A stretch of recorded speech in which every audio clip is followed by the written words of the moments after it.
అచ్చ తెలుగు విద్యార్థితో తెలుగు రాష్ట్రాల first rank నారాయణదే.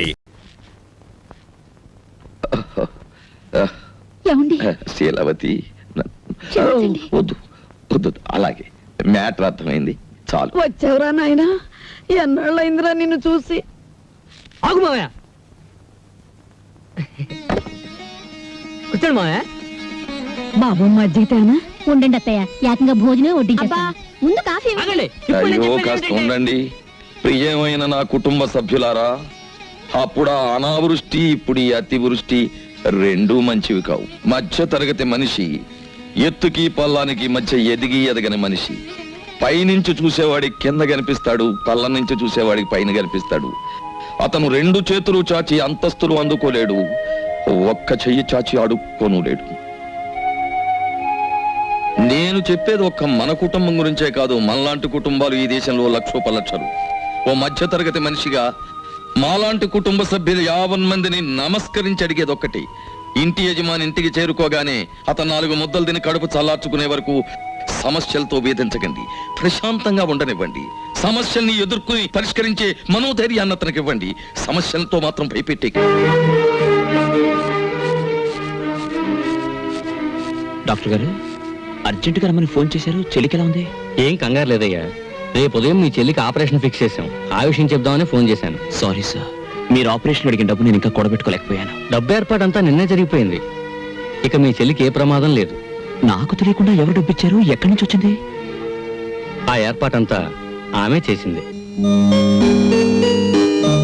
అవును, ఆ రోజు నేను ఫోన్లో మాట్లాడింది ఇదే. Thank you. పదండి, వెళ్ళి చెలాయించొద్దాం. కమాన్. రా.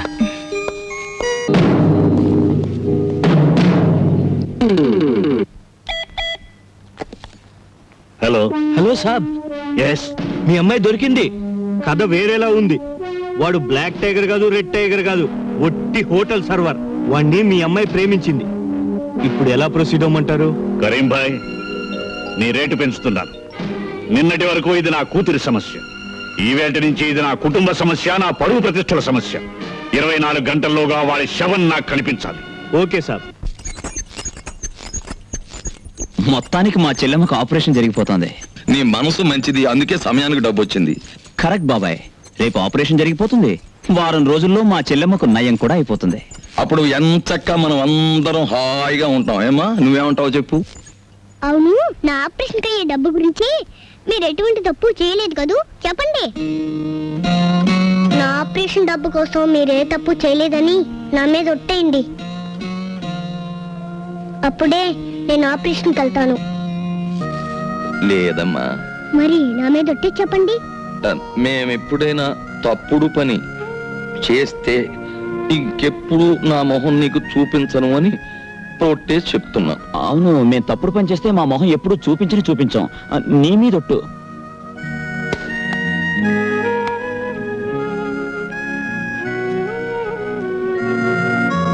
టైగర్ బాబు, ఆ వినాయకుడు నిన్ను రక్షించుగాక. చూడు, నువ్వు మారు మాట్లాడకుండా కుక్క పిల్లలాగా మేము ఎక్కడికి రమ్మంటే అక్కడికి రావాలి. లేకపోతే నీ చెల్లెలికి ఆపరేషన్ చేయటానికి వెళుతున్న డాక్టర్ హాస్పిటల్కి ప్రాణాలతో వెళ్ళడు. జై జై వినాయక.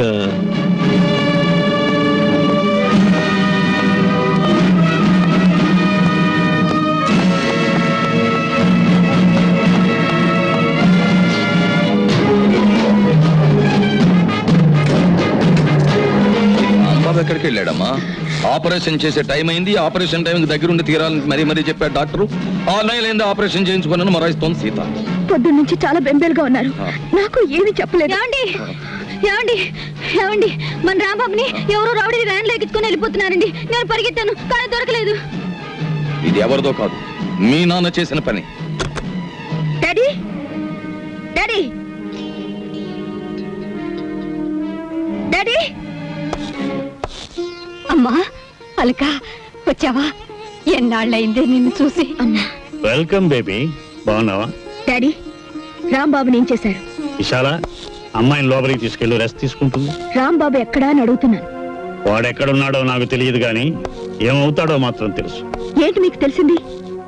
ఇంకా కొన్ని క్షణాల్లో వాడు ముక్కలు ముక్కలు అవుతాడు. డాడీ వాళ్ళు నన్ను కిడ్నాప్ చేశారనేగా మీ కోపం? అది నేను చేసింది. మీరు డబ్బు నాకు ఇవ్వడం లేదని వాళ్ళతో నేను పట్టుబట్టి గొడవ చేయించాను, అంతేగాని వాళ్ళు తప్పేం లేదు. ప్లీజ్ డాడీ, నా మాట వినండి. అతన్ని ఏం చేయకండి. పిచ్చిదా, వాడు నిన్ను కిడ్నాప్ చేశాడని తెలిసాక నిన్ను రక్షించుకోవాలని అనుకున్నా. కానీ వాడు నిన్ను ప్రేమించాడని కూడా తెలిసాక వాడిని ఈ లోకంలోనే లేకుండా చేయాలని నిర్ణయించుకున్నా. ఆఫ్టర్ ఆల్ ఒక హోటల్ సర్వర్ నిన్ను ప్రేమించడమా? డాడీ, ఆ సర్వర్ తోటే నీ కూతురు 15 రోజులు రాత్రి పగలు ఒంటరిగా గడిపింది. అతని దగ్గర నేను చెడిపోయి ఉంటే నువ్వేం చేయగలవు? అదేమంత కష్టమైన పని కాదు బేబీ. డబ్బు ఎంత పెద్ద తప్పునైనా కప్పిపుచ్చుతుంది. ఆ డబ్బు మీ తప్పుల్ని కప్పిపుచ్చుతుంది, మీరు చేసే అన్యాయాల్ని న్యాయంగా మారుస్తుంది. ఎందుకంటే అది డబ్బు గనక. కానీ సార్, అంత పవర్ఫుల్ డబ్బుని నేల మీద జల్లి గుప్పెడు ధాన్యం పండించగలరా? చనిపోయిన మనిషికి ఊపిరి పోయగలరా? No sir. డబ్బుకు లోకం దాసోహం అనుకునే మీ బోటుగాళ్ళకి డబ్బే సర్వస్వం కావచ్చు, గాని మానవత్వానికి పట్టాభిషేకం కట్టాలనుకునే మా బోటుగాళ్ళకి డబ్బు అనేది కేవలం రంగుల చిత్తు కాగితం. ఆ చిత్తు కాగితాల కోసమేగా నా కూతుర్ని కిడ్నాప్ చేసి అడ్డదారిలో డబ్బు గుంజాలని ప్రయత్నించావు. పెద్ద పుల్ని కొట్టాలనే వేటగాడు కూడా చాటు నుంచే కొడతాడు, ముందు నుంచి కొట్టాడు. మా ముందున్న సమస్య మాకంటే చాలా బలమైందని తెలిసినప్పుడు మేము దొంగ దెబ్బే తీయాలి సార్. క్షమించరాని తప్పు చేసింది చాలక ఇంకా నన్నే ఎదిరించి మాట్లాడుతున్నావా? ఎదురించడమే కాదు, ఇప్పుడు మా రాంబాబు ఎక్కడున్నాడు, ఎలా ఉన్నాడు, నిజం చెప్పండి. ఆ దేవుడు దిగి వచ్చినా చెప్పను. నిలువెల్ల అన్యాయాలతో నిండిపోయిన మీ చేత నిజం చెప్పించడానికి ఆకాశం నుంచి ఆ దేవుడే దిగిరానక్కర్లేదు. తెగిస్తే ఆ దేవుడు పేరు పెట్టుకుని ఇష్టం ఉంటే చాలు.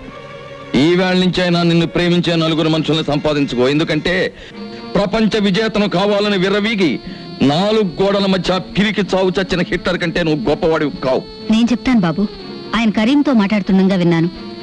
ఇదంతా గోదావరి ఒడ్డునున్న మా కంపెనీలో జరగచ్చని అనుమానం. థ్యాంక్స్ అమ్మా. డాడీ, నువ్వెంతటికైనా సమర్థుడివి. రాంబాబు తప్ప మీ ఆస్తులు అంతస్తులు నాకు అక్కర్లేదు. రాంబాబుకి ఏమైనా జరిగితే నీ కూతురు కూడా చచ్చిందనుకో. నేను వచ్చానుగా, డాక్టర్ని విడిచిపెట్టండి. అవతల చెల్లెలు ఆపరేషన్ టైం అవుతోంది. నువ్వెక్కడ చావాలి, నీ చెల్లెలు అక్కడ చావాలి. అందుకే ఆపరేషన్ చేసే డాక్టర్ కూడా ఇక్కడే ఉండాలి.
డాక్టర్, మీరు పడిపోండి.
సిస్టర్ నాకు ఆపరేషన్ జరిగి 10 రోజులైంది. అందరూ వస్తున్నారు కానీ అన్నయ్య అంకుల్ ఇక్కడికి రాలేదు. ఏ సిస్టర్ చెప్పు sister. Doctor uncle, doctor uncle, doctor uncle. ఏమైందమ్మా? డాక్టర్ అంకుల్, వాళ్ళెవ్వరు ఏమీ చెప్పట్లేదు. అన్నీ గురించి మీరేమి చెప్పండి అంకుల్. అన్నయ్యకి ఏమైంది చెప్పండి అంకుల్. మనం అనుకున్నది ఒకటి జరిగేలోగా అనుకోని 1,00,000 జరిగిపోతాయమ్మా. నీ సుఖం కోసం, నీ బ్రతుకు కోసం, ఈ క్షణం కోసం ఎంతో విలవిల్లాడిన ఆ మనసు ఎందుకో ఎందుకో ఎందుకో కనిపించకుండా పోయిందమ్మా. అన్నయ్య కావాలి, నాకు అన్నయ్య బేబీ, కావాలి. ఆగమ్మా, నాకు అన్నయ్య కావాలి, ఊరుకోమ్మా. నాకు అన్నయ్య బేబీ, కావాలి, చెప్పిన మాట వినమ్మా. నువ్వు రెస్ట్, ఆగమ్మా, నాకు అన్నయ్య కావాలి. ఊరుకో.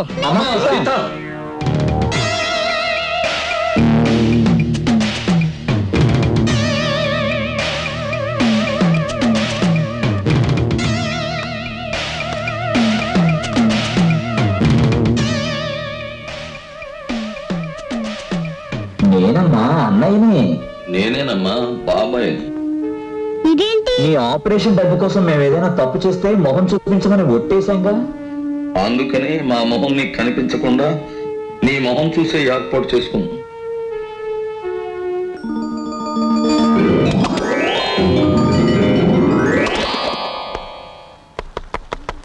ఏంటే మీరు చేసిన తప్పు? కాబోయే పిల్లలు నువ్వు కిడ్నాప్ చేసావు అంతే. ఆడపడుచుగా అమ్మాయి డబ్బులు ఇచ్చుకుంది అంతే. స్నేహితుడి కోసం గోదావరికి తెలియకుండా బిడ్జిని నమ్మేశాడు అంతే. ఈ మాత్రం దానికే మీరు ఇలా కుండలేసుకుని తిరుగుతూ ఉంటే మిగతా లోకం అంతా ఎలా ఉండాలో ఒకసారి ఊహించండి. ఆవ్.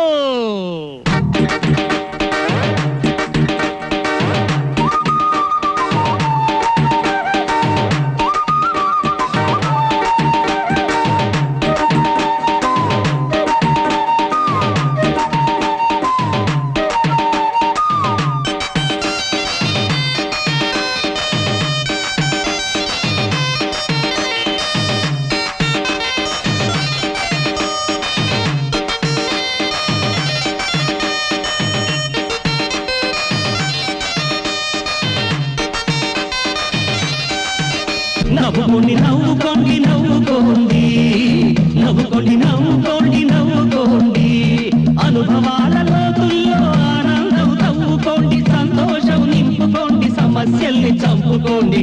నవ్వుకోండి నవ్వుకోండి నవ్వుకోండి, నవ్వుకోండి నవ్వుకోండి నవ్వుకోండి.